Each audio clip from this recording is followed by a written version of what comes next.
तो जदों इस तरह ब्रॉडकास्ट करते सी हत्थ नाल बीज पाते सी खेत दे विच तां उदों कहंदे सी चिड़ी जनौर दे भागी, पशुआं दा भागी, राहियां पांदियां दा भागी, हालियां पालियां दा भागी, सब दे भागां दा दई। जे तुसी पुराने साडे लोग देखो, बहुते पुराने नहीं, हुणे ही थोड़ी देर पुराने, वो की करते सीगे, जे किसी दी किश्ती है तो उहनूं मत्था टेकदा सी ओह, जे उन्हां दे औजार ने संद ने उन्हां नूं साफ करके मत्था टेकदा सी, किसी औजार ते पैर नहीं सी रखदा। लेकिन जदों बंदा जद तक ठहराव च नहीं आंदा, जद तक शुकराने च नहीं आंदा, उदों तक ये पॉसीबल नहीं हैगा।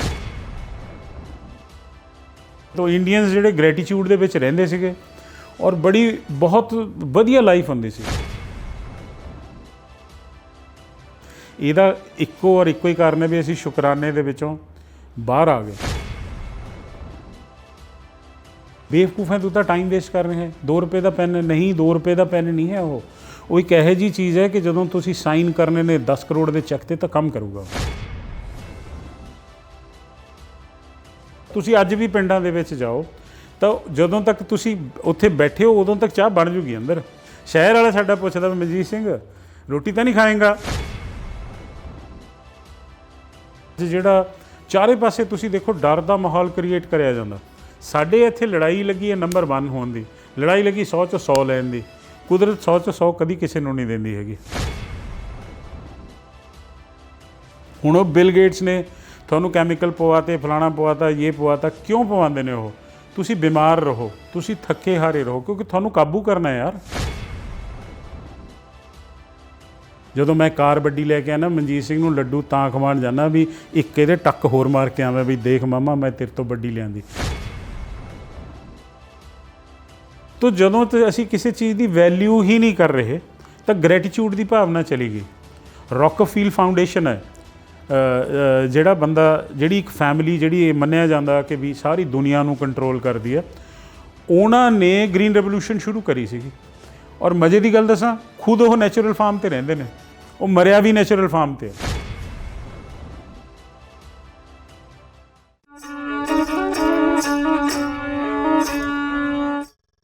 फारसी का छोटा जिहा शेर है, जो आज़ाद दो तो मैं तुहानूं सुनाना। वो कहते हैं बहुत कुछ चाहिए तो गदाई है, गदाई होंदी गरीबी, बहुत कुछ चाहिए मैं गरीब हाँ। कुछ चाहिए तो बादशाही है, थोड़े कोले अरबां रुपये हैगे ने, थोड़े कोले करोड़ रुपए की गड्डी भी है, एक छोटा जहाज़ भी है, बीच क्राफ्ट एक सेसना, उस तो बड़ा चाहिए बादशाही है। लेकिन कुछ नहीं चाहिए तो खुदाई है। तो वो लोग जिहड़ा वो जिवें गुरबाणी च भी लिखिया, बिना संतोख नहीं कोई राजा। जब थोड़ा सबर ही नहीं, जब तुहानूं थोड़ा होर चाहिए, ये भी मन की प्रवृत्ति है। भुखिया भुख ना उतरे, ये मन की प्रवृत्ति है, रहेगी। लेकिन जदों बंदा जब तक ठहराव च नहीं आंदा, जब तक शुकराने च नहीं आंदा, उदों तक ये पॉसीबल नहीं हैगा। साडे आस पास जिहड़ा बल रहा सारा कुछ, इहदा इक्को और इक्को ही कारण है भी असीं शुकराने दे विचों बाहर आ गए।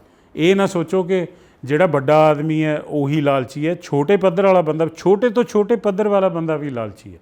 तो जे इहनूं देखना होवे तुसीं तां जदों अपने तो छोटे नाल कुछ करूगा उदों देखना भी वो किवें बिहेव करदा। अपने तो वड्डे नाल तां हर बंदा बिहेव कर लैंदा। तो ग्रैटिट्यूड जिहड़ा हैगा, ये कृतज्ञ होना किसी वल, ये बहुत ज़बरदस्त भाव है जिहड़ा इंसान नूं अपनी जिंदगी बहुत वधिया तरह बतीत करन नूं मतलब एक बहुत वधिया चीज़ है जिहड़ी कि असीं भुल गए। ये अज तां तुहानूं फिलोसफी ही लगदी है ये, पर जब तक तुसीं ग्रैटिट्यूड च नहीं आंदे, जे तुसीं फार्मिंग करो, छोटा जिहा फार्म जदों मैं शुरू किया, मैं जन्म तो कोई फार्मर तो है नहीं, मेरी लाइफ दे विच अपने आप ठहराव आ गया बहुत ज़्यादा। किस तरह कि जदों तुसीं कुछ भी लगांदे हो वो जदे नहीं हुंदा। तुसीं उह च कैमिकल पा लो, तुसीं उहदे च नोटां दा घोल के पा दो, तुसीं जिहड़ा मर्जी प्रवचन कर लो, वो जदे हुंदा ही नहीं। ਉਹਦਾ एक समा है, एक टाइम सीमा है, जो 3 महीने च होना तो 3 महीनों च ही होना। वो 3 महीनों के बाद भी ਉਹਦੇ ਵਿੱਚੋਂ कुछ मर जाते हैं, कुछ बच जाते हैं। वो कहते ना माँ जवेंदी 7 करम ना देंदी वंड। तुसीं जिहड़ा मर्जी बीज है, चलो हुण अजकल तो बीज नहीं है, आर्टिफिशियल इन्फॉर्मेशन है जिन्हों असीं बीज कहते हैं, बीज थोड़ा वो। तो वो जदों लांदे ਉਹਦੇ च कुछ फेल भी हो जाते हैं। तो जदों तुसीं कुदरत नाल काम करदे हो ना, तो तुहानूं बहुत 2-3 चीज़ां बड़ी वधिया समझ आउंदियां। एक तो सहज आंदा तुहाडे च, तुहानूं सबर करना आंदा भी नहीं मामा हाले नहीं, नहीं तो रोज़ बीज पट के देखी जाओ तुसीं, बूटा पट के ਤੁਹਾਨੂੰ पता भी नहीं यार ਇਹਨੂੰ टाइम लगना। दूसरा ਤੁਹਾਨੂੰ ਇਹ समझ आंदा इट्स ओके टू फेल। जे ਇਹਦੇ 'ਚੋਂ 40-50% मर गए तो ठीक है यार, कुदरत ਦਾ ਵਰਤਾਰਾ ਹੈ ਇਹ। ਸਾਡੇ ਇੱਥੇ ਲੜਾਈ ਲੱਗੀ ਹੈ ਨੰਬਰ 1 ਹੋਣ ਦੀ, ਲੜਾਈ ਲੱਗੀ 100 'ਚੋਂ 100 ਲੈਣ ਦੀ। ਕੁਦਰਤ 100 'ਚੋਂ 100 ਕਦੀ ਕਿਸੇ ਨੂੰ ਨਹੀਂ ਦਿੰਦੀ ਹੈਗੀ। ਕੁਦਰਤ ਸਤਿਗੁਰ ਮੇਰਾ ਨੀਤ ਨਵਾਂ ਕਿਉਂ ਕਹਿੰਦੇ ਨੇ ਕਿ ਕੁਦਰਤ ਜਦੋਂ ਦੁਬਾਰਾ ਪੈਦਾ ਹੁੰਦੀ ਹੈ, ਇੱਕ ਪੇੜ 'ਤੇ ਜਿੰਨੇ ਪੱਤੇ ਨੇ ਇੱਕ ਦੇ ਨਾਲ ਦਾ ਦੂਜਾ ਨਹੀਂ ਹੈ, ਜਿੰਨੇ ਬੰਦੇ ਇਸ ਧਰਤੀ 'ਤੇ ਨੇ ਇੱਕ ਦੇ ਨਾਲ ਦਾ ਦੂਸਰਾ ਨਹੀਂ ਹੈ। ਫਸਲ ਵੀ ਜਿਹੜੀ ਤੁਸੀਂ ਅੱਜ ਉਗਾ ਰਹੇ ਹੋ ਅਗਲੀ ਵਾਰੀ ਉਸ ਤਰ੍ਹਾਂ ਦੀ ਨਹੀਂ ਹੈ, ਉਹ ਥੋੜ੍ਹਾ ਬਦਲਾਵ। ਜਦੋਂ ਧਰਤੀ ਬਣੀ ਉਦੋਂ ਆਕਸੀਜਨ ਹੈ ਨਹੀਂ ਸੀ ਇੱਥੇ, ਫਿਰ ਇਸ ਧਰਤੀ 'ਤੇ 30% ਆਕਸੀਜਨ ਹੋਈ। ਉਹ 30% ਆਕਸੀਜਨ ਦੀ ਵਜ੍ਹਾ ਨਾਲ ਹੀ ਜਾਨਵਰ ਜਨੌਰ ਬਹੁਤ ਬੜੇ ਹੋਏ ਸੀਗੇ। ਫਿਰ ਉਹਨਾਂ ਨੇ ਜਦੋਂ ਇੰਬੈਲੈਂਸ ਕ੍ਰੀਏਟ ਕਰਿਆ, ਦੇਖੋ ਕੁਦਰਤ ਨੇ ਤਾਂ ਆਪਣਾ ਬੈਲੈਂਸ ਕ੍ਰੀਏਟ ਕਰਨਾ। ਤੁਸੀਂ ਜਾਪਾਨ ਤੋਂ ਅੱਗੇ ਤਾਂ ਕੋਈ ਮੁਲਕ ਨਹੀਂ, ਉੱਥੇ ਉਹਨਾਂ ਨੇ ਕਿੰਨਾ ਸਾਰਾ ਸਿਸਟਮ ਬਣਾਇਆ ਆਪਣਾ। ਤਾਂ ਜਦੋਂ ਪਿੱਛੇ ਉੱਥੇ ਹਲਕਾ ਜਿਹਾ ਐਂ ਹਿੱਲੀ ਧਰਤੀ, ਜਦੋਂ ਭੁਚਾਲ ਆਇਆ ਉਹ ਤਹਿਸ ਨਹਿਸ ਕਰਤਾ ਉਹਨੇ। ਕੁਦਰਤ ਨਾ ਤਾਂ ਕਿਸੇ ਨਾਲ ਚੰਗਾ ਵਰਤਾਰਾ ਕਰਦੀ ਹੈ ਨਾ ਮਾੜਾ ਵਰਤਾਰਾ ਕਰਦੀ ਹੈ, ਉਹਨੇ ਤਾਂ ਆਪਣਾ ਬੈਲੈਂਸ ਸੈੱਟ ਕਰਨਾ। ਤੁਸੀਂ ਅੱਜ ਅੱਗਾਂ ਲਾ ਕੇ ਕਾਰਬਨ ਡਾਈਆਕਸਾਈਡ ਬਣਾਈ ਜਾਓ, ਕੋਈ ਦਿੱਕਤ ਵਾਲੀ ਗੱਲ ਨਹੀਂ ਹੈਗੀ, ਉਹਨੇ ਫਿਰ ਸੈੱਟ ਕਰ ਲੈਣਾ ਆਪਣਾ ਸਿਸਟਮ ਸਾਰਾ ਦਾ ਸਾਰਾ। ਤਾਂ ਉਹਦੇ 'ਚ ਜਾਊਗਾ ਕੌਣ? ਜਿਹੜਾ ਉਸ ਵਾਤਾਵਰਨ ਦੇ ਅਨੁਕੂਲ ਰਹਿਣ ਵਾਲਾ ਨਹੀਂ ਹੈਗਾ। ਤੋ ਅਸੀਂ ਜਿਹੜੇ ਪੇੜ ਕੱਟ ਰਹੇ ਹਾਂ, ਪੌਦੇ ਕੱਟ ਰਹੇ ਹਾਂ, ਤੋ ਇਹ ਜਿਹੜਾ ਇੰਬੈਲੈਂਸ ਕ੍ਰੀਏਟ ਕਰ ਰਹੇ ਹਾਂ ਅਸੀਂ ਨੇਚਰ ਦੇ ਅੰਦਰ, ਕੁਦਰਤ ਨੇ ਆਪਣੇ ਆਪ ਨੂੰ ਠੀਕ ਕਰ ਲੈਣਾ। ਉਹਦੇ 'ਚ ਕੋਈ ਬਾਤ ਘਾਟ ਨਹੀਂ ਹੁੰਦੇ। ਦੇਂਦਾ ਦੇ, ਲੈਂਦੇ ਥੱਕ ਪਾਏ। ਕੁਦਰਤ ਦੇਈ ਜਾਂਦੀ ਹੈ, ਥੱਕ ਪਾਏ ਮਤਲਬ ਮਰ ਗਿਆ। ਮਰਿਆ ਦਾ ਮਤਲਬ ਕੀ ਹੈ? ਉਹ ਦੁਬਾਰਾ ਤੋਂ ਡੀਕੰਪੋਜ਼ ਹੋ ਕੇ ਆਇਨਿਕ ਸਟੇਜ 'ਤੇ ਬਣ ਗਿਆ, ਫਿਰ ਬੂਟਾ ਬਣਿਆ, ਪੌਦਾ ਬਣਿਆ ਕਿਆ ਨਹੀਂ ਪਤਾ ਨਹੀਂ। ਦੇਂਦਾ ਦੇ, ਲੈਂਦੇ ਥੱਕ ਪਾਏ, ਜੁਗਾ ਜੁਗੰਤਰ ਖਾਈ ਖਾਏ, ਕੋਈ ਦਿੱਕਤ ਵਾਲੀ ਗੱਲ ਨਹੀਂ ਹੈ। ਤਾਂ ਕੁਦਰਤ ਨੂੰ ਕੁਛ ਗੜਬੜ ਨਹੀਂ ਹੋ ਰਹੀ। ਤੁਹਾਡੇ ਅੰਦਰੋਂ ਗ੍ਰੈਟੀਚਿਊਡ ਜੇ ਘਟ ਗਿਆ ਤਾਂ ਕਿਸੇ ਨੂੰ ਕੋਈ ਫਰਕ ਪੈਣ ਵਾਲਾ ਨਹੀਂ। ਮੈਂ ਤੁਹਾਨੂੰ ਧੰਨਵਾਦ ਕਹਿੰਦਾ, ਤੁਹਾਨੂੰ ਕੋਈ ਫਰਕ ਪੈਣ ਵਾਲਾ ਨਹੀਂ ਹੈ। ਪਵੇ ਨਾ ਪਵੇ ਮੈਨੂੰ ਨਹੀਂ ਪਤਾ, ਬਟ ਮੇਰੇ ਅੰਦਰ ਦੀ ਕੈਮਿਸਟਰੀ ਸਹੀ ਨਹੀਂ ਹੋਈ। ਅਤੇ ਜੇ ਮੈਨੂੰ ਮਜ਼ਾ ਆਉਣ ਲੱਗ ਗਿਆ, ਉਹ ਗ੍ਰੈਟੀਚਿਊਡ ਆਉਣ ਲੱਗ ਗਿਆ ਔਰ ਕੁਦਰਤ ਦੇ ਨਾਲ ਤੁਸੀਂ ਰਹਿਣ ਲੱਗ ਗਏ, ਤਾਂ ਉਹੀ ਅਸਲੀ ਲਾਈਫ ਹੈ। ਉਹੀ ਅਸਲੀ ਲਾਈਫ ਹੈ। ਜਿੰਨੇ ਬੰਦੇ ਥੱਕੇ ਨੇ, ਰੌਕਫੀਲ ਫਾਊਂਡੇਸ਼ਨ ਹੈ ਜਿਹੜਾ ਬੰਦਾ, ਜਿਹੜੀ ਇੱਕ ਫੈਮਿਲੀ ਜਿਹੜੀ ਇਹ ਮੰਨਿਆ ਜਾਂਦਾ ਕਿ ਵੀ ਸਾਰੀ ਦੁਨੀਆ ਨੂੰ ਕੰਟਰੋਲ ਕਰਦੀ ਹੈ, ਉਹਨਾਂ ਨੇ ਗ੍ਰੀਨ ਰੈਵੋਲੂਸ਼ਨ ਸ਼ੁਰੂ ਕਰੀ ਸੀਗੀ। ਔਰ ਮਜ਼ੇ ਦੀ ਗੱਲ ਦੱਸਾਂ, ਖੁਦ ਉਹ ਨੈਚੁਰਲ ਫਾਰਮ 'ਤੇ ਰਹਿੰਦੇ ਨੇ, ਉਹ ਮਰਿਆ ਵੀ ਨੈਚੁਰਲ ਫਾਰਮ 'ਤੇ। ਹੁਣ ਉਹ ਬਿਲ ਗੇਟਸ ਨੇ ਤੁਹਾਨੂੰ ਕੈਮੀਕਲ ਪਵਾਤੇ, ਫਲਾਣਾ ਪਵਾਤਾ, ਇਹ ਪਵਾਤਾ। ਕਿਉਂ ਪਵਾਉਂਦੇ ਨੇ ਉਹ? ਤੁਸੀਂ ਬਿਮਾਰ ਰਹੋ, ਤੁਸੀਂ ਥੱਕੇ ਹਾਰੇ ਰਹੋ, ਕਿਉਂਕਿ ਤੁਹਾਨੂੰ ਕਾਬੂ ਕਰਨਾ ਯਾਰ। ਤੁਹਾਨੂੰ ਕਾਬੂ ਕਰਨਾ ਕਿਤੇ ਖਾਲਾ ਜੀ ਦਾ ਘਰ ਹੈ। ਜੇ ਤੁਸੀਂ ਸਵਸਥ ਹੋ ਗਏ ਤਾਂ ਤੁਸੀਂ ਤਾਂ ਜੀਣ ਨਹੀਂ ਦੇਣਾ ਕਿਸੇ ਨੂੰ। ਤੋਂ ਪਹਿਲਾਂ ਛੈਂਟਿਆਂ ਨਾਲ ਕੰਟਰੋਲ ਕਰਦੇ ਸੀਗੇ, ਵਿਪ ਦੇ ਨਾਲ ਲੋਕਾਂ ਨੂੰ ਮਾਰ ਕੇ ਕੰਮ ਲੈਂਦੇ ਸੀ।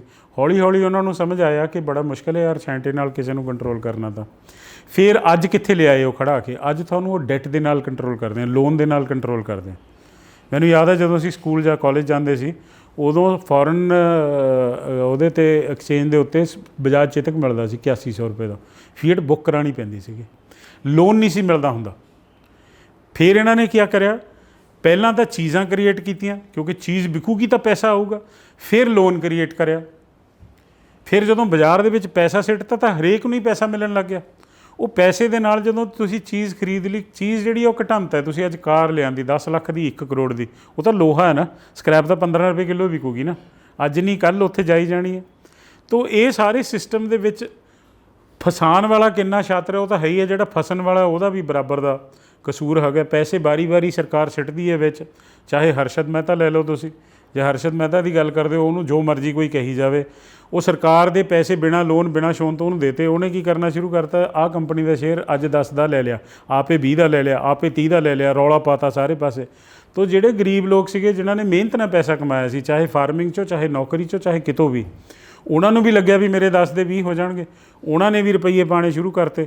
ਤਾਂ ਉਹ 10 ਦੇ 20 ਉਹਨਾਂ ਦੇ ਵੀ ਹੋ ਗਏ, 20 ਦੇ 30 ਉਹਨਾਂ ਦੇ ਹੋ ਗਏ। ਜਦ ਸਾਰਾ ਪੈਸਾ ਖਿੱਚ ਲਿਆ ਤੁਹਾਡੀਆਂ ਜੇਬਾਂ ਦੇ ਵਿੱਚੋਂ, ਹੁਣ ਤੁਹਾਡੇ ਕੋਲ ਪੈਸਾ ਨਹੀਂ ਹੈ, ਤੁਹਾਡੇ ਕੋਲ ਸਿਰਫ ਸ਼ੇਅਰ ਹੈ। ਉਦੋਂ ਬਾਅਦ ਰੌਲਾ ਪਾਤਾ ਵੀ ਇਹ ਤਾਂ ਸਕੈਮ ਹੈ ਜੀ, ਇਹਨੇ ਤਾਂ ਕੰਪਨੀ ਵੀ ਨਹੀਂ ਹੈਗੀ, ਝੂਠੇ ਹੀ ਪੈਸੇ ਕੰਪਨੀ ਦੇ ਨਾਂ 'ਤੇ ਪੈਸੇ ਬਣਾਏ ਨੇ। ਉਹਨੂੰ ਅੰਦਰ ਕਰਤਾ। ਉਦੋਂ ਬਾਅਦ ਉਹ ਸ਼ੇਅਰ ਜਿਹੜੇ ਸੀਗੇ ਉਹ ਠਾਹ ਥੱਲੇ। ਤਾਂ ਕਿਹਦੀ ਜੇਬ ਦੇ ਪੈਸੇ ਗਏ?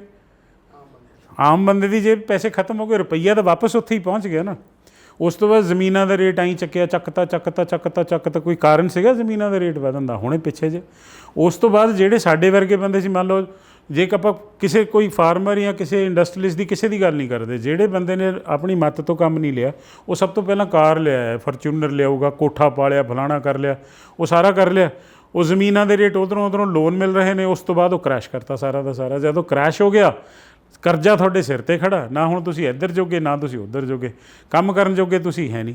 ਸਿਚੁਏਸ਼ਨਸ ਇਹੋ ਜਿਹੀਆਂ ਬਾਰ-ਬਾਰ ਕ੍ਰੀਏਟ ਕਰੀਆਂ ਜਾਂਦੀਆਂ ਨੇ। ਇਹ ਸਾਰੇ ਦਾ ਜੇ ਮੂਲ ਪਕੜਦੇ ਹੋ ਤੁਸੀਂ, ਉਹ ਸਾਰਾ ਦਾ। ਅਤੇ ਜੇ ਮੈਂ ਹੁਣ ਦੀ ਗੱਲ ਕਰਾਂ, ਉਹ ਜਿਹੜੇ ਹੁਣ ਵਾਲੇ ਹੁਕਮਰਾਨ ਆਏ ਨੇ, ਉਹ ਸ਼ਾਰਟਕੱਟ ਹੀ ਉਹਨਾਂ ਦਾ ਸਿੱਧਾ ਹੀ, ਜਿੰਨਾ ਕਹਿੰਦੇ ਕੈਸ਼ ਤੁਹਾਡੇ ਕੋਲ ਜੇਬਾਂ 'ਚ ਪਿਆ, ਇਹ ਚੱਲਣਾ ਹੀ ਨਹੀਂ ਬਾਜ਼ਾਰ 'ਚ 500-1000 ਵਾਲਾ, ਉਹ ਵੈਸੇ ਉਹ ਤੋਂ ਅਲੱਗ-ਅਲੱਗ ਤਰ੍ਹਾਂ ਤੁਹਾਨੂੰ ਕੰਟਰੋਲ ਕਰਨ ਵਾਲੀ ਕਹਾਣੀ ਹੈ। ਪਰ ਕੰਟਰੋਲ ਅਸੀਂ ਹੋ ਕਿਉਂ ਰਹੇ ਹਾਂ? ਕਿਉਂਕਿ ਸਾਡੇ ਅੰਦਰ ਗ੍ਰੈਟੀਚਿਊਡ ਨਹੀਂ ਹੈਗਾ, ਸਾਡੇ ਅੰਦਰ ਸਹਿਜ ਨਹੀਂ ਹੈਗਾ। ਮੈਨੂੰ ਕੁਛ ਹੋਰ ਚਾਹੀਦਾ, ਠੀਕ ਹੈ, ਪ੍ਰਵਿਰਤੀ ਹੈ ਮੇਰੇ ਮਨ ਦੀ, ਪਰ ਉਹ ਹੋਰ ਕਿੰਨਾ ਹੋਰ ਚਾਹੀਦਾ। ਇੱਕ ਛੋਟਾ ਜਿਹਾ ਜੋਕ ਸੁਣਾ ਕੇ ਖ਼ਤਮ ਕਰਦੇ ਇਹਨੂੰ। ਇੱਕ ਬੰਦਾ ਸੀ, ਉਹ ਸ਼ਰਾਬ ਪੀਂਦਾ ਸੀ, ਅਤੇ ਜਦੋਂ ਉਹਦਾ ਮੁੰਡਾ ਦਾਰੂ ਪੀਣ ਲੱਗਿਆ, ਉਹਨੂੰ ਚਿੰਤਾ ਹੋ ਗਈ ਵੀ ਇਹਨੂੰ ਮੈਂ ਪੀਣੀ ਸਿਖਾਵਾਂ। ਉਹ ਆਪਣੇ ਮੁੰਡੇ ਨੂੰ ਬਾਰ ਦੇ ਵਿੱਚ ਨਾਲ ਲੈ ਗਿਆ, ਅਤੇ ਮੁੰਡੇ ਨੂੰ ਕਹਿੰਦਾ ਵੀ ਗੱਲ ਸੁਣ, ਇੱਕ ਤਾਂ ਐਂ ਸਿੱਧੇ ਨਹੀਂ ਮਾਰਨੇ, ਐਂ ਨਹੀਂ, ਮੈਂ ਹੌਲੀ ਹੌਲੀ ਪੀਣੀ ਹੈ। ਅਤੇ ਉਹ ਮੁੰਡਾ ਇੱਕ ਪੀ ਲਿਆ, 2 ਪੀ ਲਿਆ। ਉਸ ਤੋਂ ਬਾਅਦ ਉਹ ਮੁੰਡੇ ਦਾ ਇੱਕ ਸਵਾਲ ਕਰਿਆ ਆਪਣੇ ਪਿਓ ਨੂੰ, ਕਹਿੰਦਾ ਇਹ ਤਾਂ ਦੱਸ ਖ਼ਤਮ ਕਦੋਂ ਕਰਨਾ, ਵੈਨ ਟੂ ਸਟਾਪ। ਉਹਦਾ ਪਿਓ ਕਹਿੰਦਾ ਵੀ ਚਿੰਤਾ ਨਾ ਕਰ, ਇਹ ਕੋਈ ਦਿੱਕਤ ਨਹੀਂ। ਕਹਿੰਦਾ ਆਹ ਦੇਖਾਂ ਨਾਲ ਵਾਲੇ ਟੇਬਲ 'ਤੇ ਜਿਹੜੇ 4 ਬੰਦੇ ਬੈਠੇ ਨੇ, ਜਦੋਂ ਤੈਨੂੰ 8 ਦਿਖਣ ਲੱਗ ਜਾਂ ਉਦੋਂ ਬਾਅਦ ਹੋਰ ਪੈਗ ਨਾ ਪੀ। ਉਹਦੇ ਮੁੰਡੇ ਨੇ ਉੱਧਰ ਦੇਖਿਆ, ਕਹਿੰਦਾ ਬਾਪੂ ਪਰ ਉੱਧਰ ਤਾਂ ਬੈਠੇ ਹੀ 2 ਨੇ, ਤਾਂ ਤੁਹਾਨੂੰ ਇਹ ਨਹੀਂ ਪਤਾ ਕਿ ਤੁਸੀਂ ਰੁਕਣਾ ਕਦੋਂ ਹੈ। ਤਾਂ ਇਹ ਜਿਹੜਾ ਅਸੀਂ ਰੁਕਣਾ ਨਹੀਂ, ਤਾਂ ਸਾਡੇ ਚੰਗਿਆੜੇ ਨਿਕਲ ਰਹੇ ਨੇ ਟਾਇਰਾਂ 'ਚੋਂ, ਸਰੀਰ 'ਚੋਂ, ਹਰ ਜਗ੍ਹਾ ਤੋਂ। ਤਾਂ ਥੱਕਿਆ ਹਾਰੀਆਂ ਮਰੀਆਂ ਹੋਈਆਂ ਲਾਸ਼ਾਂ ਇੱਕ ਦੂਸਰੇ ਨੂੰ ਨੋਚਦੇ ਫਿਰ ਰਹੇ ਨੇ। ਜਦੋਂ ਮੈਂ ਕਾਰ ਵੱਡੀ ਲੈ ਕੇ ਆਇਆ ਨਾ, ਮਨਜੀਤ ਸਿੰਘ ਨੂੰ ਲੱਡੂ ਤਾਂ ਖਵਾਉਣ ਜਾਂਦਾ ਵੀ ਇੱਕ ਇਹਦੇ ਟੱਕ ਹੋਰ ਮਾਰ ਕੇ ਆਵਾਂ ਵੀ ਦੇਖ ਮਾਮਾ ਮੈਂ ਤੇਰੇ ਤੋਂ ਵੱਡੀ ਲਿਆਂਦੀ। ਇਹ ਵੀ ਉੱਪਰੋਂ ਕਹੂਗਾ ਵੀ ਭਰਾ ਨਜ਼ਾਰਾ ਆ ਗਿਆ, ਜਾਂਦੇ ਨੂੰ ਇਹ ਕਹੋ ਵੀ ਕੋਈ ਨਹੀਂ ਮੈਂ ਵੀ ਲੈ ਕੇ ਦਿਖਾਊਂਗਾ। ਇਹ ਜਦੋਂ ਅਸੀਂ ਇੱਕ ਦੂਸਰੇ 'ਤੇ ਸ਼ੋਅ ਕੇਸ ਕਰ ਰਹੇ ਹਾਂ, ਅਸੀਂ ਇੱਕ ਦੂਸਰੇ 'ਤੇ ਟੱਕ ਮਾਰ ਰਹੇ ਹਾਂ, ਗੰਡਾਸੇ ਮਾਰ ਰਹੇ ਹਾਂ, ਤਾਂ ਸਾਰੇ ਵੂੰਡਡ ਨੇ। ਉੱਪਰੋਂ ਚਾਹੇ ਉਹ ਤੁਹਾਨੂੰ ਠੀਕ ਠਾਕ ਤੁਰੇ ਫਿਰਦੇ ਨਜ਼ਰ ਆਉਂਦੇ, ਵੂੰਡਡ ਹੈ, ਬਲੀਡਿੰਗ ਕਰ ਰਹੇ ਨੇ ਸਾਰੇ। ਕਿਉਂ? ਗ੍ਰੈਟੀਚਿਊਡ ਦੀ ਘਾਟ ਹੋ ਗਈ। ਇਸੇ ਕਰਕੇ ਅਸੀਂ ਅੱਗੇ ਨਹੀਂ ਵੱਧ ਪਾ ਰਹੇ, ਕਿਉਂਕਿ ਮੈਂ ਚਾਹੁੰਦਾ ਮੈਂ ਇੱਕ ਨੰਬਰ 'ਤੇ ਹੋਵਾਂ ਔਰ ਮੈਂ ਅੱਛਾ ਹੋਵਾਂ। When you are to be good, everybody else has to be bad. ਮੈਂ ਕਿਸੇ ਦੇ ਨਾਲ ਕਿਸੇ ਹੋਰ ਨੂੰ, ਅੱਜ ਦੀਆਂ ਜੇ ਤੁਸੀਂ ਸਰਕਾਰਾਂ ਦੇਖਦੇ ਹੋ, ਉਹ ਕਿਸੇ ਵੀ ਸਿਆਣੇ ਬੰਦੇ ਨੂੰ ਨਾਲ ਲੈ ਕੇ ਰਾਜੀ ਨਹੀਂ। ਉਹ ਸਿਰਫ ਮੂਰਖ ਚਾਹੀਦੇ ਨੇ ਉਹਨਾਂ ਨੂੰ ਨਾਲ। ਉਹ ਮੂਰਖਾਂ ਦੇ ਨਾਲ ਹੋਰ ਮੂਰਖ ਚਾਹੀਦੇ ਨੇ। ਕੰਮ ਹੋਵੇ ਨਾ ਹੋਵੇ, ਕੋਈ ਲੈਣਾ ਦੇਣਾ ਨਹੀਂ ਹੈਗਾ। ਤੋ ਇਹ ਲੁੱਟੂ ਟੋਲੇ ਬਣੇ ਨੇ। ਇਹ ਜੋ ਵੀ ਇੱਕ ਦੂਸਰੇ ਦੇ ਉੱਤੇ ਮਾਰ ਘਾਟ ਮਚੀ ਹੋਈ ਹੈ, ਇਹ ਲਾਸ਼ਾਂ ਜਿਹੜੀਆਂ ਤੁਰੀਆਂ ਤੁਹਾਨੂੰ ਨਜ਼ਰ ਆ ਰਹੀਆਂ ਨੇ, ਜਿਹੜੀਆਂ ਡਿੱਗ ਰਹੀਆਂ ਨੇ ਰੋਜ਼। ਜਦੋਂ ਤੁਹਾਡੇ ਮਨ ਦੇ ਉੱਤੇ ਹੀ ਇੰਨੀ ਪਰੇਸ਼ਾਨੀ ਹੈ, ਤਾਂ ਤੁਹਾਨੂੰ ਰੋਟੀ ਵੀ ਨਹੀਂ ਸਵਾਦ ਲੱਗਦੀ। ਜੇ ਤੁਹਾਡਾ ਮਨ ਭੜਕ ਰਿਹਾ, ਤਾਂ ਏਸੀ ਥੋੜ੍ਹਾ ਤੁਹਾਨੂੰ ਠੰਡ ਦੇਊਗਾ। ਤੁਸੀਂ ਦਰਖਤ ਦੇ ਥੱਲੇ ਬੈਠੇ ਹੋ, ਸਿੱਧੀ ਧੁੱਪ ਦੇ ਥੱਲੇ ਬੈਠੇ ਹੋ, ਨਜ਼ਾਰਾ ਆ ਰਿਹਾ, ਤੁਸੀਂ ਖੁਸ਼ ਹੋ, ਤਾਂ ਨਾ ਤੁਹਾਨੂੰ ਗਰਮੀ ਲੱਗੇ, ਨਾ ਤੁਹਾਨੂੰ ਠੰਡ ਲੱਗੇ, ਨਾ ਤੁਹਾਨੂੰ ਭੁੱਖ ਲੱਗੇ। ਤਾਂ ਗ੍ਰੈਟੀਚਿਊਡ ਬਹੁਤ ਬੜੀ ਚੀਜ਼ ਹੈ। ਇਹ ਸਾਡੀ ਸੋਚ 'ਚੋਂ ਨਿਕਲ ਗਈ, ਇਹ ਸਾਡੀ ਜੀਨਸ ਦੇ ਵਿੱਚੋਂ ਨਿਕਲ ਗਈ। ਅੱਜ ਦੇ ਬੱਚੇ ਤਾਂ ਵਿਆਹ ਕਰਾਉਣ ਨੂੰ ਵੀ ਤਿਆਰ ਨਹੀਂ। ਇੰਨਾ ਅਸੀਂ ਰੁੱਖੇ ਸੁੱਖੇ ਹੋ ਗਏ ਹੋਏ ਹਾਂ ਕਿ ਅਸੀਂ ਉੱਥੋਂ ਵੀ ਤਿਆਰ ਨਹੀਂ। ਤਾਂ ਦਕੀਆ ਨੂੰ ਅਸੀਂ ਕਹੋ, ਬੇਸ਼ੱਕ ਕਹੋ ਤੁਸੀਂ ਹਿੰਦੁਸਤਾਨੀਆਂ ਨੂੰ, ਪਰ ਅੱਜ ਵੀ ਜੇ ਤੁਸੀਂ ਪੁਰਾਣੇ ਬੁੜੇ ਦੇਖੋ, ਜਿਹੜੇ 50-60 ਸਾਲ ਵਾਲੇ ਪੁਰਾਣੀ ਹੈਗੇ, ਉਹ ਆਪਣਾ ਪੈਨ ਸਾਂਭ ਕੇ ਰੱਖੂਗਾ, ਉਹ ਆਪਣੀ ਚੀਜ਼ ਨੂੰ ਸਾਫ਼ ਸੁਥਰੀ ਰੱਖੂਗਾ। ਪਰ ਅੱਜ ਦੀ ਭੱਜ ਦੌੜ ਦੇ ਵਿੱਚ ਉਹ ਕਹਿੰਦੇ ਨੇ ਯਾਰ ਬੇਵਕੂਫ ਹੈ, ਤੂੰ ਤਾਂ ਟਾਈਮ ਵੇਸਟ ਕਰ ਰਿਹਾ ਹੈ। 2 ਰੁਪਏ ਦਾ ਪੈਨ ਨਹੀਂ, 2 ਰੁਪਏ ਦਾ ਪੈਨ ਨਹੀਂ ਹੈ ਉਹ ਇੱਕ ਇਹੋ ਜਿਹੀ ਚੀਜ਼ ਹੈ ਕਿ ਜਦੋਂ ਤੁਸੀਂ ਸਾਈਨ ਕਰਨੇ ਨੇ 10 ਕਰੋੜ ਦੇ ਚੈੱਕ 'ਤੇ, ਤਾਂ ਕੰਮ ਕਰੂਗਾ ਉਹਦੀ ਵੈਲਿਊ ਜਿਹੜੀ ਹੈ, ਉਹ ਵੈਲਿਊ ਨੂੰ ਸਹੀ ਨਹੀਂ ਦੇਖ ਰਹੇ। ਤਾਂ ਜਦੋਂ ਤੁਸੀਂ ਜਿਹੜੀਆਂ ਅਜੀਬ ਚੀਜ਼ਾਂ ਨੇ, ਮਰੀਆਂ ਹੋਈਆਂ ਚੀਜ਼ਾਂ ਜਿਹੜੇ ਤੁਹਾਡੇ ਕੰਮ ਆ ਰਹੀਆਂ, ਉਹਨੂੰ ਵੈਲਿਊ ਨਹੀਂ ਕਰ ਰਹੇ, ਤਾਂ ਜਿਉਂਦਿਆਂ ਨੂੰ ਤਾਂ ਕਿੱਥੇ ਵੈਲਿਊ ਕਰੋਗੇ। ਤੋ ਇਨਸਾਨ ਦਾ ਜਿਹੜਾ ਮਾਈਂਡ ਹੈ, ਜਿਵੇਂ ਬਾਬਾ ਨਾਨਕ ਨੂੰ ਮੈਂ ਸਾਇੰਸਦਾਨ ਮੰਨਦਾ, ਜਿਵੇਂ ਅੱਗੇ ਵੀ ਆਪਾਂ ਗੱਲ ਕਰਦੇ ਰਹਿੰਦੇ ਹਾਂ, ਤਾਂ ਮਹਾਰਾਜ ਨੇ ਕਿਹਾ ਕਿ ਚੁੱਪ ਨਾ ਹੋਵੇ। ਮਨ ਦੀ ਗੱਲ ਕਰਦੇ ਹਾਂ ਕਿ ਜਿਹੜਾ ਮਾਈਂਡ ਹੈ ਸਾਡਾ, ਇਹ ਚੁੱਪ ਨਹੀਂ ਹੋ ਸਕਦਾ। ਜਿਵੇਂ ਤੁਹਾਡਾ ਹਾਰਟ ਹੈ, ਇਹ ਲਗਾਤਾਰ ਖੂਨ ਪੰਪ ਕਰਦਾ, ਤੁਹਾਡੀ ਡਾਇਫਰਾਮ ਹੈ ਜਿਹੜੀ, ਇਹ ਧੌਂਕਣੀ ਸਾਹ ਲੈਣ ਵਾਸਤੇ ਉੱਪਰ ਥੱਲੇ ਹੁੰਦੀ ਰਹਿੰਦੀ ਹੈ। ਤਾਂ ਮਾਈਂਡ ਨੇ ਲਗਾਤਾਰ ਕੁਛ ਨਾ ਕੁਛ ਵਿਚਾਰ ਦਿੰਦੇ ਰਹਿਣੇ ਨੇ। ਇਹ ਖੋਜੀ ਪ੍ਰਵਿਰਤੀ ਹੈ ਹੀ, ਇਹ ਇਸ ਤਰ੍ਹਾਂ ਬਣਿਆ ਇਨਸਾਨ।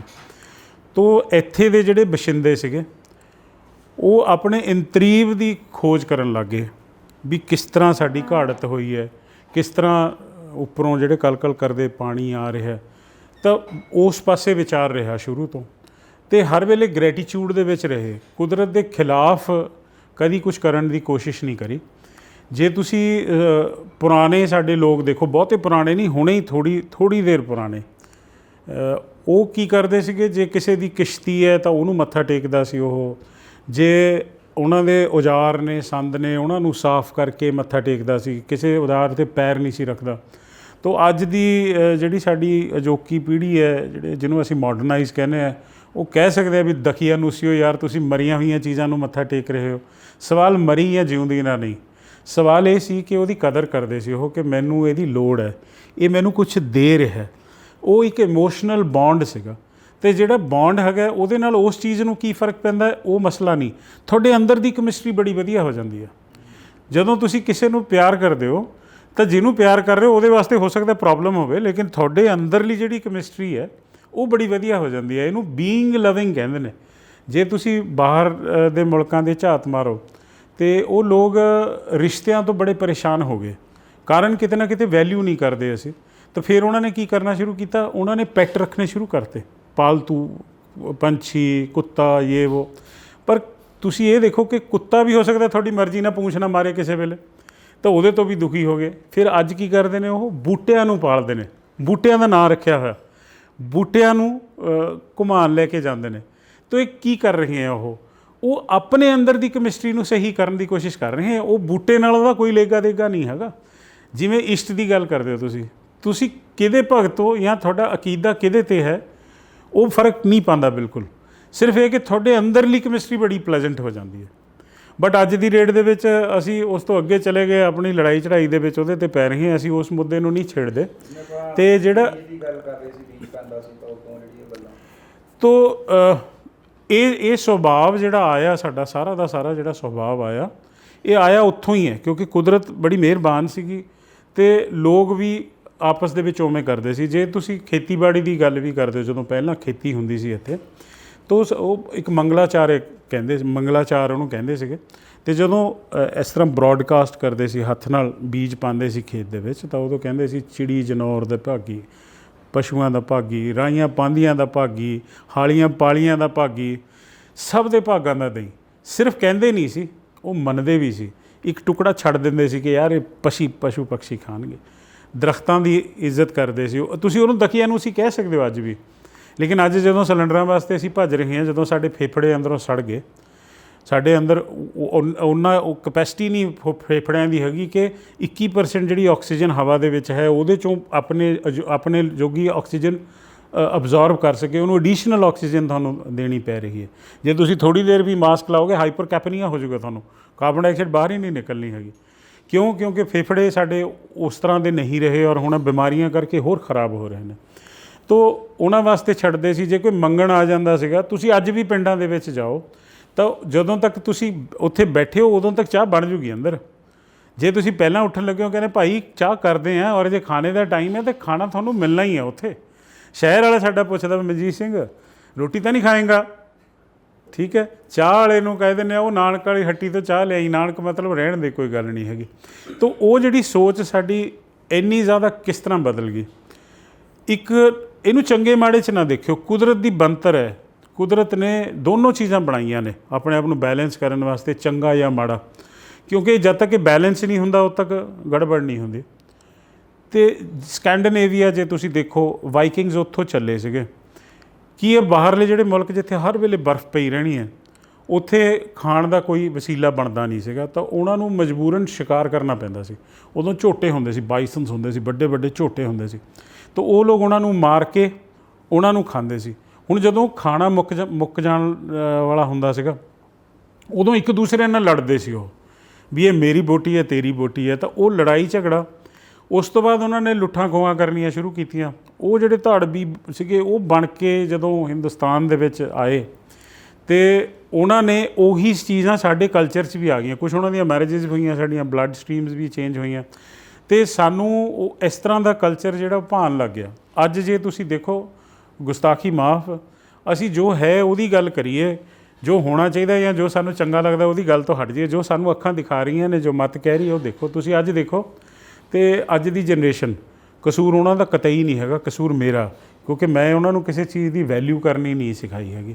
ਮੇਰੇ ਕੋਲ ਬੁਲੇਟ ਮੋਟਰਸਾਈਕਲ ਹੁੰਦਾ ਸੀ, ਮੈਂ ਕਾਲਜ ਤੋਂ ਆਉਂਦਾ ਸੀ ਤਾਂ ਕੱਲਾ ਗਾਜ ਚਮਕਾ ਕੇ ਅਸੀਂ ਐਨ ਸਾਫ਼ ਕਰਦੇ ਸੀ। ਅੱਜ ਲੱਖਾਂ ਰੁਪਏ ਦੇ ਮੋਟਰਸਾਈਕਲ ਨੇ, ਕੱਪੜਾ ਵੀ ਨਹੀਂ ਮਾਰਦੇ ਉਹਦੇ 'ਤੇ, ਜਵਾਕ ਉਹਦੇ ਉੱਤੇ ਬੈਠਦੇ ਨੇ, ਤੁਸੀਂ ਨਿਸ਼ਾਨ ਦੇ ਸਕਦੇ ਹੋ, ਉਨੀ ਜਗ੍ਹਾ ਦੀ ਉਹ ਮਿੱਟੀ ਹਟੂਗੀ, ਬਾਕੀ ਸੀਟ ਵੀ ਲਿਬੜੀ ਹੋਈ ਹੈ। ਅਤੇ ਜੇ ਤੁਸੀਂ ਉਹਨਾਂ ਨੂੰ ਪੁੱਛੋ, ਫਿਰ ਸਹੀ ਗਲਤ 'ਚ ਨਹੀਂ ਫਸਣਾ, ਸੋਚ ਦੀ ਬਦਲਾਵ ਹੈ। ਤੁਸੀਂ ਉਹਨੂੰ ਪੁੱਛੋ ਕਿ ਹੈ ਕੀ ਯਾਰ, ਪੈਸੇ ਦੇ ਮਗਰ ਮਰੀ ਜਾਂਦੇ, ਹੋਰ ਕਮਾ ਲਾਂਗੇ, ਹੋਰ ਲੈ ਲਾਂਗੇ। ਤਾਂ ਜਦੋਂ ਅਸੀਂ ਕਿਸੇ ਚੀਜ਼ ਦੀ ਵੈਲਿਊ ਹੀ ਨਹੀਂ ਕਰ ਰਹੇ, ਤਾਂ ਗ੍ਰੈਟੀਚਿਊਡ ਦੀ ਭਾਵਨਾ ਚਲੀ ਗਈ। तो ਜਦੋਂ ਉਹ ਤੁਸੀਂ ਵੈਲਿਊ ਨਹੀਂ ਕਰ ਰਹੇ ਤਾਂ ਰਿਸ਼ਤਿਆਂ ਦੇ ਵਿੱਚ ਵੀ ਤੁਸੀਂ ਵੈਲਿਊ ਨਹੀਂ ਕਰ ਰਹੇ। ਇਹ ਜਿਹੜਾ ਨਿਘਾਰ ਸਾਰਾ ਆਇਆ ਔਰ ਅੱਜ ਵੀ ਜਿਹੜੀ ਆਪੜ ਧਾਪੀ ਸਾਨੂੰ ਮਚੀ ਹੋਈ ਹੈ, ਇਹ ਬੁਨਿਆਦੀ ਸੋਚ ਦੀ ਹੇਰ ਫੇਰ ਹੋ ਗਈ। ਅੱਜ ਜੇ ਅਸੀਂ ਅੱਜ ਦੀ ਡੇਟ 'ਚ ਕੁਛ ਵੀ ਉਗਾ ਰਹੇ ਹਾਂ ਤੇ ਸਾਡਾ ਫੋਕਸ ਕਿੱਥੇ ਹੈ ਕਿ ਜ਼ਿਆਦਾ ਤੋਂ ਜ਼ਿਆਦਾ ਹੋ ਜਾਵੇ, ਜ਼ਿਆਦਾ ਤੋਂ ਜ਼ਿਆਦਾ ਹੋ ਜਾਵੇ। ਕਿਸ ਤਰ੍ਹਾਂ ਹੋਊਗਾ ਜ਼ਿਆਦਾ? ਉਹ ਕਹੂਗਾ ਇਹ ਸ਼ਾਰਟਕਟ ਕਰ ਲੈ। ਤੁਸੀਂ ਸਮਝੋ ਕਿ ਜੇ ਮੈਂ ਇੱਕ ਗਧੇ ਨੂੰ ਬਾਇਓਲੋਜੀ ਪੜ੍ਹਾਉਣ ਦੀ ਕੋਸ਼ਿਸ਼ ਕਰਾਂ, ਕਿਆ ਉਹ ਪੜ੍ਹੂਗਾ? ਤੋ ਇਹ ਬ੍ਰਹਿਮੰਡ ਦੀ ਪੂਰੀ ਨੌਲੇਜ ਦੇ ਸਾਹਮਣੇ ਸਾਡੀ ਔਕਾਤ ਤਾਂ ਉਸ ਗਧੇ ਜਿੰਨੀ ਵੀ ਨਹੀਂ ਹੈਗੀ। ਅਸੀਂ ਬਹੁਤ ਥੋੜ੍ਹੇ ਹਿੱਸੇ ਨੂੰ ਸਮਝਿਆ, ਬਹੁਤ ਥੋੜ੍ਹੇ ਹਿੱਸੇ ਨੂੰ ਸਮਝਿਆ। ਇਸੇ ਤਰ੍ਹਾਂ ਹਰ ਚੀਜ਼ ਦੀ ਇੱਕ ਤਰੰਗ ਹੈ, ਇਸ ਸਰੀਰ ਦੀ ਵੀ ਇੱਕ ਤਰੰਗ ਹੈ। ਤੋ ਜੋ ਕੁਝ ਤੁਸੀਂ ਸੋਚ ਰਹੇ ਹੋ ਉਹਨੂੰ ਨਾਪਦੇ ਹਾਂ ਅਸੀਂ। ਅੱਜ ECG ਕਰਦੇ ਹਾਂ, 36 ਪੰਗੇ ਉਹ ਕਰ ਕੀ ਰਹੇ ਹੋ। ਜਿਹੜੀਆਂ ਤਰੰਗਾਂ ਤੁਹਾਡੇ ਸਰੀਰ ਦੀਆਂ ਨੇ ਉਹ ਨਾਪਦੇ ਨੇ, ਉਹ ਤੁਹਾਡੀ ਹੈਲਥ ਨੂੰ ਦੱਸਦੇ ਨੇ ਵੀ ਇਹਦੇ ਹਿਸਾਬ ਨਾਲ ਇਹ ਹੈ। ਤੋ ਜਿਸ ਤਰ੍ਹਾਂ ਦੀਆਂ ਤਰੰਗਾਂ ਸਾਡੇ ਦਿਮਾਗ ਦੀਆਂ ਹੋਣਗੀਆਂ ਉਹ ਪ੍ਰਭਾਵ ਸਾਡੇ 'ਤੇ ਆਉਣਾ ਹੀ ਆਉਣਾ। ਜੇ ਇਹਨੂੰ ਸਰਲ ਭਾਸ਼ਾ 'ਚ ਅਸੀਂ ਸਮਝਦੇ, ਜ਼ਿਆਦਾ ਦੂਰ ਨਹੀਂ ਜਾਂਦੇ। ਤੁਸੀਂ ਕਹਿੰਦੇ ਬੰਦੇ ਨੂੰ ਡਿਪਰੈਸ਼ਨ ਹੋ ਗਿਆ ਜੀ, ਅਸੀਂ ਕਹਿੰਦੇ ਡਿਪਰੈਸ਼ਨ ਹੋ ਗਿਆ। ਡਿਪਰੈਸ਼ਨ ਕੀ ਹੈ? ਉਹਦੀ ਸੋਚ ਜਿਹੜੀ ਹੈ ਉਹ ਨਕਾਰਾਤਮਕ ਹੋ ਗਈ, ਉਹਦੀ ਸੋਚ ਨਕਾਰਾਤਮਕ ਹੋ ਗਈ। ਤੋ ਮਾਈਂਡ ਨੇ ਹਰ ਵੇਲੇ ਨੈਗੇਟਿਵ ਥਾਟ ਜਨਰੇਟ ਕਰਨਾ। ਮਾਈਂਡ ਦੀ ਪ੍ਰਵਿਰਤੀ ਹੈ, ਨੇਚਰ ਹੈ। ਜੇ ਨਾ ਹੁੰਦੀ ਤਾਂ ਤੁਸੀਂ ਇਹ ਥੋੜ੍ਹਾ ਕਹਿੰਦੇ ਬੀ ਪੋਜ਼ੀਟਿਵ, ਫਿਰ ਤਾਂ ਪੋਜ਼ੀਟਿਵ ਹੀ ਰਹਿੰਦਾ ਹਰ ਬੰਦਾ। ਜੇ ਕੋਈ ਲੇਟ ਹੋ ਗਿਆ ਰਾਤ ਨੂੰ, ਤੁਹਾਨੂੰ ਇਹ ਥੋੜ੍ਹਾ ਖਿਆਲ ਆਉਂਦਾ ਵੀ ਇਹਦੀ 5 ਕਰੋੜ ਦੀ ਲਾਟਰੀ ਲੱਗ ਗਈ। ਤੋ ਇਹ ਪ੍ਰਵਿਰਤੀ ਹੈ ਮਾਈਂਡ ਦੀ। ਤੋ ਜਦੋਂ ਨੈਗੇਟਿਵ ਥਾਟ ਤੁਹਾਡੇ 'ਤੇ ਹਾਵੀ ਹੋ ਜਾਂਦੇ ਨੇ, ਡਿਪਰੈਸ਼ਨ ਹੋ ਜਾਂਦਾ ਤੁਹਾਨੂੰ, ਤਾਂ ਲੋਕਾਂ ਨੂੰ ਅਧਰੰਗ ਹੋ ਜਾਂਦਾ। ਤੋ ਫਿਜ਼ੀਕਲੀ ਤਾਂ ਤੁਹਾਡੀ ਬਾਡੀ 'ਚ ਕੋਈ ਚੇਂਜ ਨਹੀਂ ਆਇਆ, ਸੋਚ ਹੀ ਚੇਂਜ ਸੀਗੀ ਨਾ ਜੀ। ਉਸ ਡਿਪਰੈਸ਼ਨ ਨਾਲ ਲੋਕ ਮਰ ਵੀ ਜਾਂਦੇ ਨੇ। ਅੱਜ ਜਿਹੜਾ ਇਹ ਪਲਸੀਬੋ ਇਫੈਕਟ ਇਹਨੂੰ ਕਹਿੰਦੇ ਆ, ਅੱਜ ਜਿਹੜਾ ਚਾਰੇ ਪਾਸੇ ਤੁਸੀਂ ਦੇਖੋ ਡਰ ਦਾ ਮਾਹੌਲ ਕ੍ਰੀਏਟ ਕਰਿਆ ਜਾਂਦਾ। ਜਦੋਂ ਇਹ ਪਿੱਛੇ ਇਹਨਾਂ ਨੇ ਰੇਟ ਰੂਟ ਵਧਾਏ ਨੇ ਚਲਾਨਾਂ ਦੇ, ਆਸ-ਪਾਸ ਕਿੰਨਾ ਰੌਲਾ ਪੈ ਗਿਆ ਸੀਗਾ ਵੀ ਉਹ ਬੰਦਾ ਮਰ ਗਿਆ ਜੀ, ਉਹਨੇ ਅੱਗ ਲਾਤੀ ਜੀ, ਉਹਨੇ। ਅੱਜ ਹੁਣ ਕਰੋਨਾ ਇਹ ਡਿਜ਼ੀਜ਼ ਹੈ ਕਿੰਨਾ ਨਹੀਂ, ਚਲੋ ਹੈਗਾ ਡਿਜ਼ੀਜ਼ ਹੈ, ਸਾਹ ਦਾ ਬਿਮਾਰੀ ਹੈਗੀ ਹੈ, ਪਰ ਤੁਸੀਂ ਜਿੱਥੇ ਦੇਖੋ ਚਿਤਾ ਬਲਦੀਆਂ ਦਿਖਾਉਂਦੇ ਆ ਤੁਹਾਨੂੰ, ਜਿੱਥੇ ਦੇਖੋ ਮਾਰਧਾੜ ਦਿਖਾਉਂਦੇ ਆ, ਉਹ ਕਿੰਨੀ ਹੈ ਕਿੰਨੀ ਨਹੀਂ। ਉਹਦੇ 'ਤੇ ਜੇ ਅਸੀਂ ਗੱਲ ਨਾ ਵੀ ਕਰੀਏ ਅਤੇ ਜੇ ਇਹ ਦਿਖਾਇਆ ਜਾਵੇ ਵੀ 1 ਲੱਖ ਬੰਦਿਆਂ 'ਚੋਂ 95,000 ਠੀਕ ਹੋ ਕੇ ਘਰ ਨੂੰ ਚਲੇ ਗਏ, ਇੱਥੇ ਆਕਸੀਜਨ ਮਿਲ ਗਈ, ਇਹ ਬੰਦਾ ਜਿਹੜੇ ਪੋਜ਼ੀਟਿਵ ਥੋਟ ਦੇ ਨਾਲ ਅੱਜ ਵੀ ਬੰਦੇ ਚੜ੍ਹਦੀ ਕਲਾ ਦੇ ਵਿੱਚ ਰਹਿੰਦੇ ਨੇ। ਪਲਸੀਬੋ ਇਫੈਕਟ ਨੂੰ ਜਿਹੜੀ ਸਾਇੰਸ ਹੈ ਉਹ ਵੀ ਨਕਾਰ ਨਹੀਂ ਸਕਦੀ। ਉਹ ਲੋਕਾਂ ਦੀ ਇਮਿਊਨਿਟੀਜ਼ ਔਰ ਸਾਰੀਆਂ ਕੁਝ ਬਹੁਤ ਬੈਟਰ ਹੁੰਦੀਆਂ ਨੇ। ਤੋ ਜਿਹੜਾ ਗ੍ਰੈਟੀਚਿਊਡ, ਜਿੱਥੋਂ ਅਸੀਂ ਆਪਣੀ ਗੱਲ ਸ਼ੁਰੂ ਕੀਤੀ, ਇਹ ਜਿਹੜਾ ਗ੍ਰੈਟੀਚਿਊਡ ਦੇ ਵਿੱਚ ਜਦੋਂ ਤੁਸੀਂ ਰਹਿੰਦੇ ਹੋ, ਤੁਹਾਡੇ ਅੰਦਰ ਦੀ ਕੈਮਿਸਟਰੀ ਬੜੀ ਸਮੂਥ ਰਹਿੰਦੀ ਹੈ। ਜਦੋਂ ਅੰਦਰ ਦੀ ਕੈਮਿਸਟਰੀ ਤੁਹਾਡੀ ਬਹੁਤ ਸਮੂਥ ਰਹਿੰਦੀ ਹੈ ਤਾਂ ਆਟੋਮੈਟਿਕਲੀ ਤੁਹਾਡੀ ਫਿਜ਼ੀਓਲੋਜੀ ਸਹੀ ਰਹੂਗੀ। ਜੇ ਸਾਈਕੋਲੋਜੀ ਤੁਹਾਡੀ ਸਹੀ ਹੈ, ਜੇ ਤੁਸੀਂ ਹਰ ਵੇਲੇ ਕਿਸੇ ਚੀਜ਼ ਤੋਂ ਡਰ ਰਹੇ ਹੋ, ਹਰ ਵੇਲੇ ਕਿਸੇ ਚੀਜ਼ ਵਾਸਤੇ ਸੜ ਰਹੇ ਹੋ, ਤੇ ਓਬਵੀਅਸਲੀ ਬਿਮਾਰੀਆਂ ਠਿਮਾਰੀਆਂ ਤਾਂ ਸਾਰੀਆਂ ਰਹਿਣੀਆਂ ਜੀ। ਇਹ ਸਾਰੀ ਚੀਜ਼ ਉਹਦੇ ਨਾਲ ਬਿਲਕੁਲ ਜੁੜੀ ਹੋਈ ਹੈ। ਤਾਂ ਇੰਡੀਅਨਸ ਜਿਹੜੇ ਗ੍ਰੈਟੀਚਿਊਡ ਦੇ ਵਿੱਚ ਰਹਿੰਦੇ ਸੀਗੇ ਔਰ ਬੜੀ ਬਹੁਤ ਵਧੀਆ ਲਾਈਫ ਹੁੰਦੀ ਸੀ। 91 ਦੀ ਜੇ ਤੁਸੀਂ ਗੱਲ ਲੈਂਦੇ ਹੋ ਤੇ ਉਦੋਂ MOU ਸਾਈਨ ਹੋਏ 1000 ਤੋਂ ਉੱਪਰ, 1058 ਸ਼ਾਇਦ, ਐਗਜ਼ੈਕਟ ਨੰਬਰ ਮੈਨੂੰ ਨਹੀਂ ਪਤਾ। ਮੈਮੋਰੈਂਡਮ ਆਫ ਜਿਹੜੀ ਉਹਨਾਂ ਦੀ ਅੰਡਰਸਟੈਂਡਿੰਗ ਸੀਗੀ, ਕਿਆ ਹੋਏ ਸੀਗੇ ਉਹ ਹੋਏ ਸੀਗੇ ਸਾਡੇ ਇੱਥੇ ਪਹਾੜ ਨੇ, ਠੀਕ ਹੈ। ਉਹ ਪਹਾੜ ਜਿਹੜੇ ਨੇ ਉਹ ਇਸ ਤਰ੍ਹਾਂ ਦੇ ਪਹਾੜ ਨੇ ਕਿ ਉਹਦੇ ਉੱਤੇ ਜਦੋਂ ਪਾਣੀ ਪੈਂਦਾ ਉਹ ਆਪਣੇ ਪਿੰਡੇ ਦੇ ਵਿੱਚੋਂ ਪਾਣੀ ਸਮੋ ਲੈਂਦੇ ਨੇ, ਅਤੇ ਜਦੋਂ ਬਾਰਿਸ਼ਾਂ ਨਹੀਂ ਹੁੰਦੀਆਂ ਪੈਰਾਂ ਦੇ ਵਿੱਚੋਂ, ਉਹ ਪਾਣੀ ਸਾਰਾ ਇਰੀਗੇਸ਼ਨ ਵਾਸਤੇ ਆਉਂਦਾ। ਉਹਦੇ ਆਸ-ਪਾਸ ਦੇ ਜਿਹੜੇ ਬਸ਼ਿੰਦੇ ਇੰਡੀਅਨ ਸੀਗੇ, ਜੇ ਤੁਸੀਂ ਪੈਸਿਆਂ ਵੱਲੋਂ ਅਮੀਰ ਦੇਖੋ ਤਾਂ ਸ਼ਾਇਦ ਨਹੀਂ ਸੀਗੇ, ਪਰ ਜੇ ਉਸ ਤਰ੍ਹਾਂ ਦੇਖੋ ਤਾਂ ਸਭ ਤੋਂ ਅਮੀਰ ਸੀਗੇ, ਕਿਉਂਕਿ ਉੱਥੇ ਉਹਨਾਂ ਕੀ ਉਗਾਉਂਦੇ ਸੀ, ਉਹਨਾਂ ਕੀ ਰਹਿੰਦੇ ਸੀ, ਖਾਂਦੇ ਪੀਂਦੇ ਸੀ, ਐਸ਼ ਕਰਦੇ ਸੀਗੇ। ਜ਼ਿੰਕ ਦੇ ਪਹਾੜ ਸੀਗੇ ਉਹ ਪਹਾੜ ਵੇਚੇ ਗਏ ਬਾਹਰਲੇ ਮੁਲਕਾਂ ਨੂੰ। ਉਹਨਾਂ ਨਾਲ ਮੈਮੋਰੈਂਡਮ ਆਫ ਅੰਡਰਸਟੈਂਡਿੰਗ ਹੋ ਗਿਆ ਕਿ ਪਹਾੜ ਇੰਨੇ ਲੱਖਾਂ ਦਾ ਤੁਹਾਡਾ ਹੋ ਗਿਆ, ਤੁਸੀਂ ਸਾਨੂੰ ਇੱਥੇ ਨੌਕਰੀਆਂ ਦਿਓਗੇ। ਨੌਕਰੀਆਂ ਕਿਹੜੀਆਂ ਦਿੱਤੀਆਂ ਉਹਨਾਂ ਨੇ? ਜਿਨ੍ਹਾਂ ਨੇ ਵਿੱਚ ਵੜ ਕੇ ਜ਼ਿੰਕ ਕੱਢਣਾ, ਜਿੱਥੇ ਮਰਨਾ। ਅਤੇ ਜਦੋਂ ਉਹਨਾਂ ਨੂੰ ਲੈਣ ਗਏ ਉਹ ਕਿ ਵੀ ਹਾਂ ਵੀ ਇਹ ਪਹਾੜ ਭਾਈ ਕਬਜ਼ਾ ਸਾਡਾ, ਹੁਣ ਉੱਥੇ ਮਨਜੀਤ ਸਿੰਘ ਵਰਗਾ ਬੈਠਾ, ਛੋਟੀ ਜਿਹੀ ਉਹਦਾ ਘਰ ਹੈ, ਉਹਨੂੰ ਜਿੰਨਾ ਚਾਹੀਦਾ ਉਹਨਾਂ ਉਗਾ ਰਿਹਾ, ਖਾ ਰਿਹਾ, ਐਸ਼ ਕਰ ਰਿਹਾ। 40 ਦਿਨ ਦੇ ਐਗਰੀਕਲਚਰ ਤੋਂ ਬਾਅਦ ਬਾਕੀ ਉਹ ਮੌਜਾਂ ਕਰਦੇ ਸੀ, ਮੇਲਿਆਂ 'ਤੇ ਜਾਂਦੇ ਸੀ, ਆਪਸ 'ਚ ਮਿਲਦੇ ਬੈਠਦੇ ਸੀ, ਇੱਕ ਦੂਸਰੇ ਦੀ ਲੋੜ ਹੁੰਦੀ ਸੀ, ਕਿਉਂਕਿ ਖੇਤ ਸਾਰਿਆਂ ਨੂੰ ਜੋਤਣਾ ਤਾਂ ਸਾਰੇ, ਜਿਵੇਂ ਤੁਹਾਡੇ ਬੱਚੇ ਨੇ, ਭੈਣ ਭਰਾ ਨੇ, ਉਸ ਤਰ੍ਹਾਂ ਇੱਕ ਪੂਰਾ ਕੁਟੁੰਬ ਪਰਿਵਾਰ ਹੁੰਦਾ ਸੀ। ਜੇ ਮੇਰੇ ਘਰੋਂ ਕੋਈ ਕੁਛ ਲੈ ਗਿਆ ਚੱਕ ਕੇ ਤਾਂ ਮੈਨੂੰ ਐਂ ਲੱਗਦਾ ਹੀ ਨਹੀਂ ਸੀ ਕਿ ਲੈ ਗਿਆ। ਹੁਣ ਜੇ ਤੁਹਾਡਾ ਜਵਾਕ, ਤੁਸੀਂ ਅੰਬ ਲੈ ਕੇ ਆਏ ਹੋ 4, ਤਾਂ ਇੱਕ ਖਾ ਲਓਗੇ, ਤੁਸੀਂ ਇੱਕ ਉਹਨੂੰ ਹੋਰ ਦਿਓਗੇ। ਅੱਜ ਦੀ ਡੇਟ ਦੇ ਵਿੱਚ ਜੇ ਤੁਹਾਡੀ ਚੱਪਲ ਪਾ ਕੇ ਮੈਂ ਚਲਾ ਜਾਵਾਂ, ਤੁਹਾਡੇ ਘਰ ਦੇ ਕਹਿਣਗੇ ਮਨਜੀਤ ਤੈਨੂੰ ਲੁੱਟ ਕੇ ਖਾ ਗਏ ਤੇਰੇ ਦੋਸਤ। ਤਾਂ ਉਹ ਸਾਰਾ ਸਿਸਟਮ ਨਹੀਂ ਸੀ। ਜਦੋਂ ਉਹਨਾਂ ਨੂੰ ਕਿਹਾ ਗਿਆ ਕਿ ਵੀ ਤੁਸੀਂ ਇਹ ਖੇਤ ਸਾਨੂੰ ਦਿਓ, ਉਹ ਕਹਿੰਦੇ ਅਸੀਂ ਨਹੀਂ ਦੇਣੇ। ਉਹ ਕਹਿੰਦੇ ਪੈਸੇ ਲੈ ਲਓ, ਕਹਿੰਦੇ ਪੈਸਿਆਂ ਦਾ ਅਸੀਂ ਕੀ ਕਰਾਂਗੇ। ਫਿਰ ਉਹਨਾਂ ਨੂੰ ਮਾਰ ਕੁੱਟ ਕੇ ਉੱਥੋਂ ਭਜਾਇਆ ਗਿਆ। ਜਦੋਂ ਉਹਨਾਂ ਨੂੰ ਮਾਰ ਕੁੱਟ ਕੇ ਭਜਾਇਆ ਗਿਆ, ਅੱਜ ਵੀ ਜੰਗਲਾਂ ਦੇ ਵਿੱਚ ਉਹਨਾਂ ਨੂੰ ਮਾਓਵਾਦੀ ਅਸੀਂ ਕਹਿੰਦੇ ਹਾਂ। ਅਤੇ ਉਹਨਾਂ ਜੰਗਲਾਂ, ਉਹ ਸਾਰੀਆਂ ਚੀਜ਼ਾਂ ਦੀ ਬਰਬਾਦੀ ਜਿਹੜੀ ਕੀਤੀ ਗਈ, ਤਾਂ ਜੜ ਜਿਹੜੀ ਬੈਠੀ ਹੈ ਸਾਰੀ ਦੀ ਸਾਰੀ ਉਹ ਲੁੱਟ ਖੋਹ ਅਤੇ ਉਹਨਾਂ ਦੇ ਵਿੱਚ। ਤੋ ਇਹ ਗ੍ਰੈਟੀਚਿਊਡ ਜਿਹੜਾ ਇਹ ਅੰਗਰੇਜ਼ੀ ਦਾ ਅੱਖਰ, ਇਹ ਜਿਹੜੀ ਭਾਵਨਾ, ਇਹ ਤੁਹਾਡੇ ਅੰਦਰ ਵਾਲੀ ਜਿਹੜੀ ਭਾਵਨਾ, ਇਹ ਭਾਵਨੀ ਸਿਰਫ ਔਰ ਸਿਰਫ ਤੁਹਾਡੇ ਵਾਸਤੇ ਔਰ ਸਿਰਫ ਤੁਹਾਡੇ ਚੰਗੇ ਜੀਵਨ ਵਾਸਤੇ ਹੈ। ਪਰ ਅੱਜ ਇੰਨਾ ਕੁਛ ਬਲ ਰਿਹਾ ਤੁਹਾਡੇ ਆਸੇ ਪਾਸੇ ਕਿ ਜਿਵੇਂ ਮੁਰਗਾ ਰੋਸਟ ਕਰਦੇ ਨਾ ਅੱਗ 'ਤੇ, ਤਾਂ ਤੁਸੀਂ ਦੂਰ ਵੀ ਰਹੋਗੇ ਅਤੇ ਤਾਂ ਵੀ ਇਹ ਅੱਗ ਤੁਹਾਨੂੰ ਬਾਲਦੀ ਹੈ। ਨੈਗੇਟਿਵਿਟੀ ਬਹੁਤ ਜ਼ਿਆਦਾ ਵੱਧ ਗਈ ਹੈ।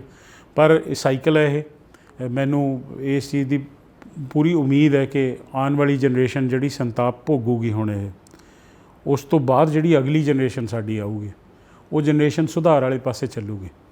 ਕਿਉਂਕਿ ਹਰ ਚੀਜ਼ ਦਾ ਨਾ ਉਹ ਕਹਿੰਦੇ ਨੇ ਕਦੋਂ ਤੱਕ ਅਤੇ ਕਿੰਨਾ, ਜਿਹੜੀ ਅੱਤ ਹੈ ਉਹੀ ਅੰਤ ਦਾ ਸੂਚਕ ਹੈ। ਤੋ ਅੰਤ ਦੇ ਬਹੁਤ ਨੇੜੇ ਆ। ਜਿੱਥੇ ਮੈਂ ਆਪਣੇ ਆਪ ਨੂੰ ਕਈ ਵਾਰੀ ਐਂ ਲੱਗਦਾ ਵੀ ਅਸੀਂ ਇਹੋ ਜਿਹੇ ਟਾਈਮ ਦੇ ਵਿੱਚ ਪੈਦਾ ਹੋਏ। ਕਦੀ ਕਦੀ ਮੈਨੂੰ ਐਂ ਵੀ ਲੱਗਦਾ ਕਿ ਯਾਰ ਬਹੁਤ ਨਜ਼ਾਰੇ ਨੇ ਇਹਦੇ।